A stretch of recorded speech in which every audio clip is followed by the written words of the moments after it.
Good afternoon all. Thanks for coming along to this afternoon's session, which is Let's Chat About Course Options in History, Classics, Archaeology and Divinity.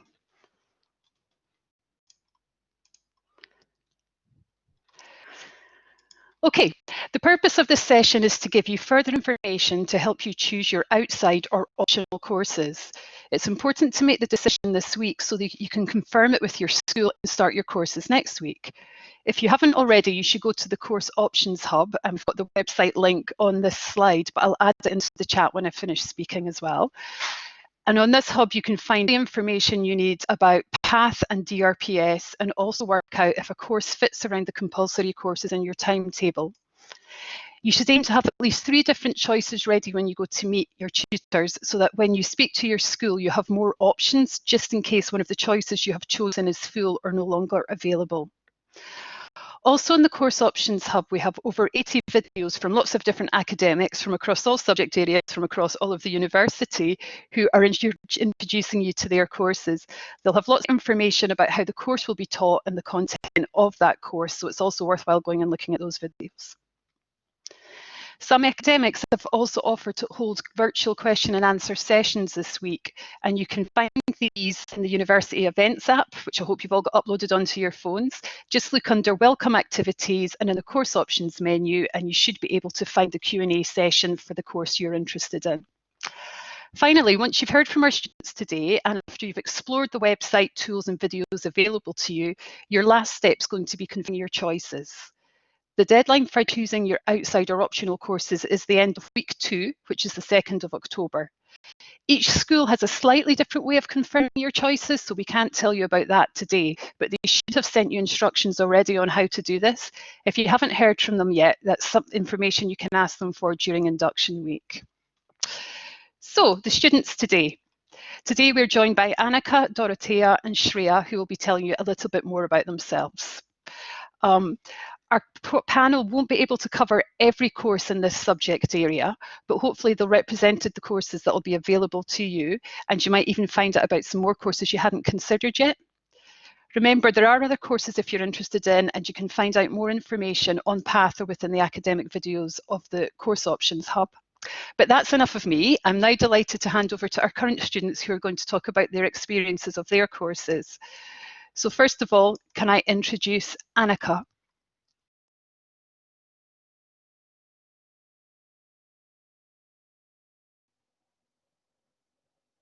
Hi everyone, I'm Annika, and I'm going to be talking about Greek World 1A and 1B today.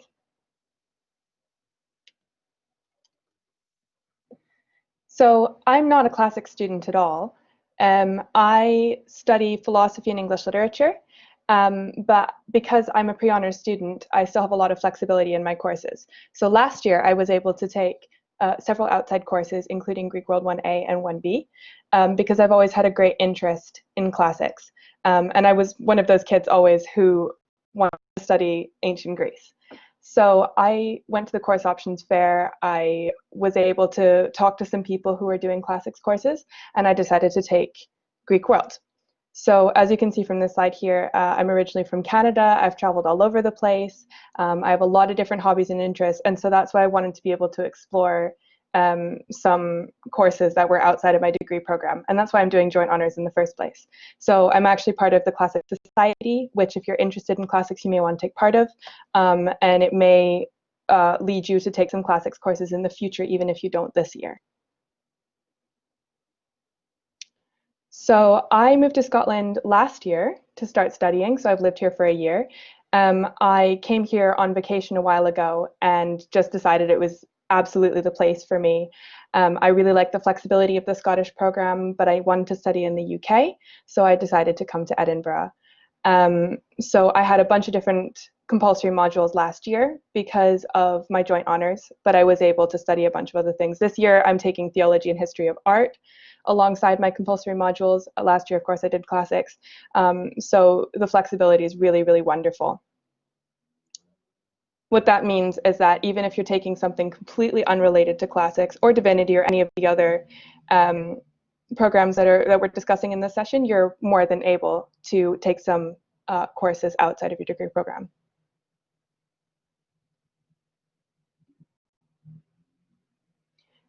So as I said before, I was just exploring different courses in the course options fair, and I decided to ask for classics as one of my courses, one of my outside courses. So I really wanted to take Greek World 1A and 1B because it's an entry-level course. You don't have to have prior knowledge.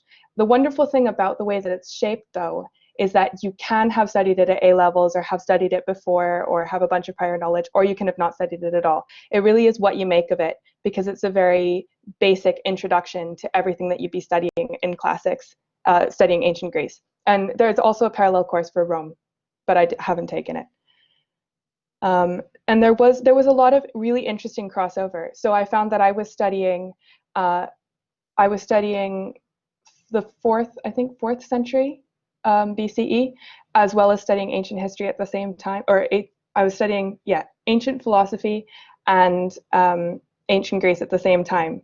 So my different courses were kind of overlapping with each other in a really interesting way. And you may find that this is true with your courses as well, regardless of what it is you're studying. So one definitely enriched the other, which was really amazing. So as you can see on this slide here, there's a lot of different things that you'll be covering in Greek World. So it's designed to take both modules across the year. So to take Greek World 1A and then followed by Greek World 1B, but you don't have to. You can take one or the other. For my personal interest, Greek World 1A was more interesting because it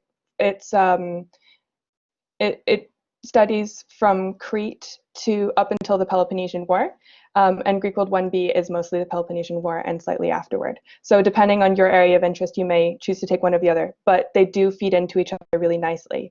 And it gives you a very broad overview of what studying classics and studying Greece will be like if you decide to continue with it in your career.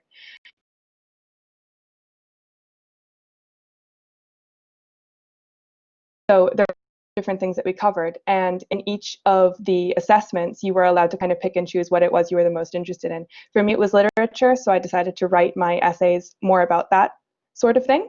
But if you're more interested in a different area, you can absolutely do that. And there's other opportunities to start learning some ancient Greek, to kind of have forays into different areas, different subject areas that you really love or maybe never knew about before, but fall in love with during the course.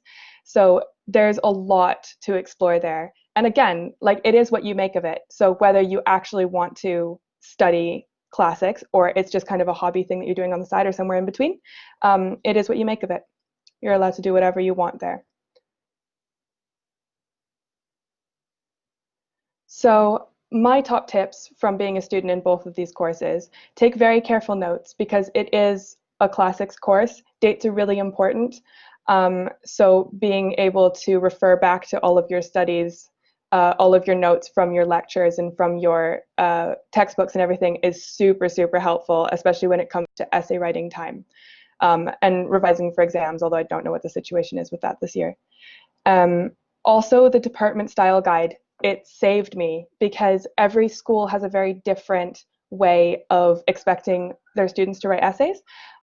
So like footnoting and referencing and citations, fonts, all of that stuff, it will all be in there. They even have specifications for vocabulary and that kind of thing. So it's really important that you have that, get used to it, get comfortable with it, especially if you're planning on continuing with classics in the future.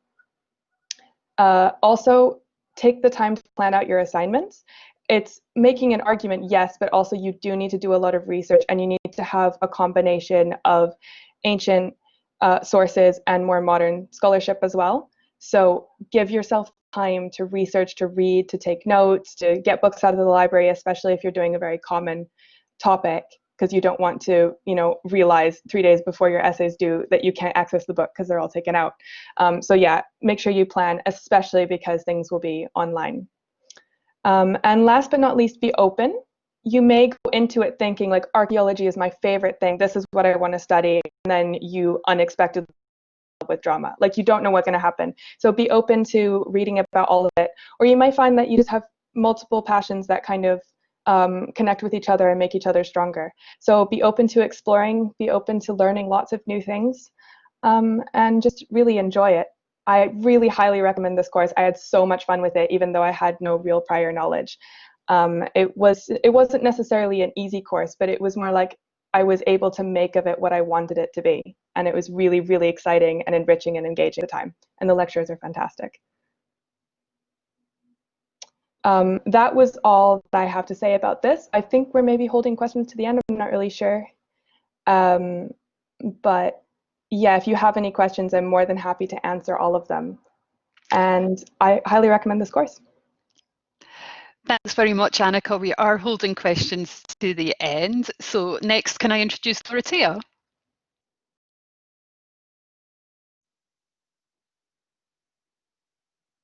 Hi everyone, I hope you can hear me well. So I'm Dorothea, or Dori, and I'm on my second year studying Italian and history. I'm from Hungary, and in my free time last year, I really enjoyed going to the events of the Hungarian history and the Italian societies. This year, I'm also on the committee of the Italian Society. Besides my studies, I really enjoy playing the guitar, singing, horse riding, which I sadly can't do here in Edinburgh. But I also like going to the gym if I have some time for that. So now I'm going to be talking about two history courses, Historian's Toolkit and Early Modern History. But first, I just wanted to share wanted to share with you why I decided to study in Edinburgh and what I really like about the university and the city itself. So there are only a few universities around the UK which actually offer the subject combination that I wanted to study. I also really like that it's a 4-year long program and the year abroad is integrated into the 4-year program. Since I come from a village in Hungary, the location is very ideal for me, and the size of the city, because I didn't want to move to a city like London, for example. There's also lots of green space. My favorite place in Edinburgh is Holyrood Park. So if you have time, you should definitely go there. I also find that there are really good study spaces at campus. My favorite one is Deviate. And also, I'm in my experience, the academic staff is also very nice and approachable. So if you have any questions, also with regards to your outside courses, if you're not sure about something, I think you should feel free to email them and ask a few questions if you're unsure about something. And at the university, there are also lots of different societies and activities and events. So I'm sure you will find something you enjoy, even if it's online. So the first course I'd like to talk about is Historian's Toolkit.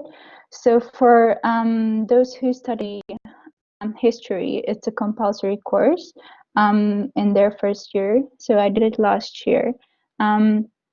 It's usually 2 lectures and a tutorial per week, and this course explores all the necessary things that a historian would need, or like a student who is studying history would need in their further studies.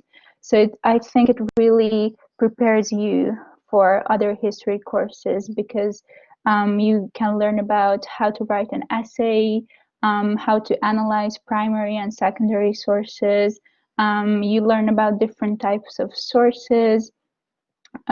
And also, I think, even if it's not, even if you study a different subject, it can be useful, as it teaches you how to think critically and how to analyze certain different types of sources, which I think for any degree or any other subject might be useful, even if you're not studying history. But at the same time, it's quite a specific course history students, but you know, it can really be useful. Also, kind of like, for me, it was useful because I'm from Hungary, so like history education is very different there compared to the UK. So it kind of like I think brings students to the same level, so that everyone knows what are the rules of essay writing, what is expected from them in their further studies as well. And now I'd like to talk about another, it's also a compulsory course for history students, and not in a way that they have to take this course, but history students have to choose from 3 courses: history of the Middle Ages, early modern history, or modern history. And I did early modern history last year. So it really covers the key themes from the 1500s to the 1800s. So religion, science, empires, economy, society, so all the key themes in that period. And what I really liked about this course is that it's not only focused on Europe, but also how the concept of early modernity be applied to the world beyond Europe. So I think it's a really useful thing to think about, and also analyze in essays, for example. So what I would advise you to do when you're choosing your outside courses is that try to think about what you would really enjoy and what you find really interesting.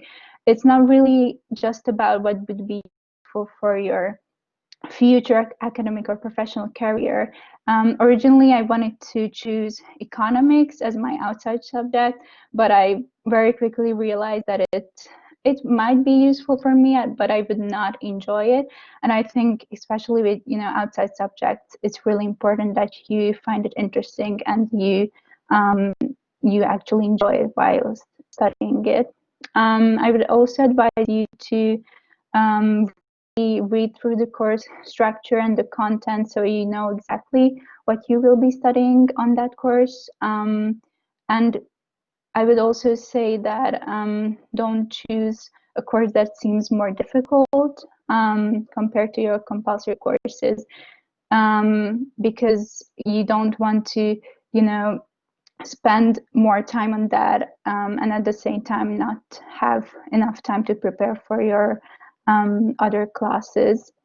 And what might seem a bit difficult during these times is having like a study buddy, because I think it's a really good thing to kind of like have someone to study with, because you can inspire each other and help each other if you're unsure about something. It might be a bit more difficult with teaching, like lectures being online, but you may have a chance to know other students on your course, and I think that's a really good thing to have a study buddy. So I think that's all I have to say. I hope you found it useful, and if you have any questions, feel free to ask after or at the end of the session.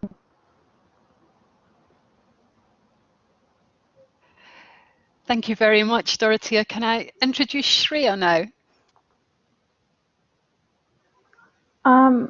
Hi everyone, I hope you can see me and hear me.